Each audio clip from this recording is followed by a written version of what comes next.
সামনে যে রমজান মাস শুরু হতে যাচ্ছে সেই রমজান মাসে কিন্তু হচ্ছে এই পেঁয়াজের কলিগুলো কিন্তু বাজারে চলে আসবে।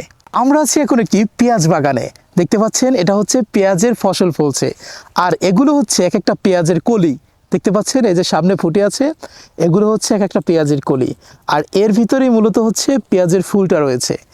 তবে ভাবার কোনো কারণ নেই যে এখানটাতে পেঁয়াজটা হবে, গাছের পেঁয়াজটা হবে এর গোড়ালিতে একদম নিচে মাটির ভিতরে থাকবে সেই পেঁয়াজ। আর এই যে হচ্ছে ফুলকলি যেগুলো দেখতে পাচ্ছেন এগুলো কিন্তু খাওয়া যায়, এগুলো কিন্তু খুবই চমৎকার করে ভাজি করে খাওয়া যায়। সামনে যে রমজান মাস শুরু হতে যাচ্ছে সেই রমজান মাসে কিন্তু হচ্ছে এই পেঁয়াজের কলিগুলো কিন্তু বাজারে চলে আসবে আর সেগুলো ভাজি করে খেতেও কিন্তু আলাদা একটা টেস্ট রয়েছে।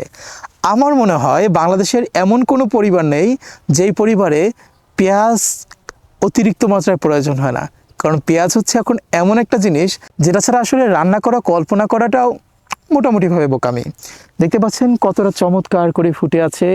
এই যে আর একটা জিনিস আপনাদেরকে দেখাই, এই যে পেঁয়াজ এখানে হচ্ছে, পেঁয়াজটা হচ্ছে এখানটাতে দেখা যায়, এই যে পেঁয়াজের যে লাল রংটা, ওই যে নিচে দেখা যাচ্ছে লাল লাল অংশ, এটাই কিন্তু পেঁয়াজ এবং এখান থেকেই মূলত হচ্ছে পেঁয়াজগুলো হবে। দেখতে পাচ্ছেন এই এখানটাতে মাটিটা দিয়ে রাখলাম আবার। তো বিষয় হচ্ছে এটা হচ্ছে পেঁয়াজের বাগান, পেঁয়াজ মূলত হচ্ছে এভাবে করেই আসে।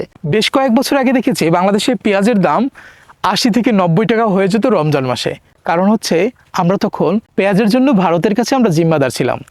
কিন্তু আমার মনে হয় যে বাংলাদেশের কৃষকদের যদি হচ্ছে সঠিকভাবে সার এবং হচ্ছে সাহায্য সহযোগিতা করা হয়, তাহলে তারা বাংলাদেশে যে পরিমাণ পেঁয়াজ উৎপন্ন করতে পারে, যার জন্য আমাদের অন্য দেশে আমরা চাইলে রপ্তানি করতে পারি, কিন্তু আমাদের নিজেদের অন্য দেশ থেকে নিতে হয় না।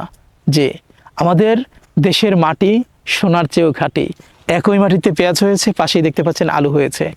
ঠিক এভাবেই আমরা যদি হচ্ছে প্রতিটা কৃষকের জন্য সঠিক পরিমাণে যদি তাদের প্রতি আমরা খেয়াল রাখতে পারি এবং তাদেরকে বিভিন্ন প্রজেক্ট করার জন্য উৎসাহিত করতে পারি, তাহলে আমাদের কাছে এটা খুবই ভালো লাগবে। জি, ধন্যবাদ, পাশেই থাকবেন। আসসালামু আলাইকুম।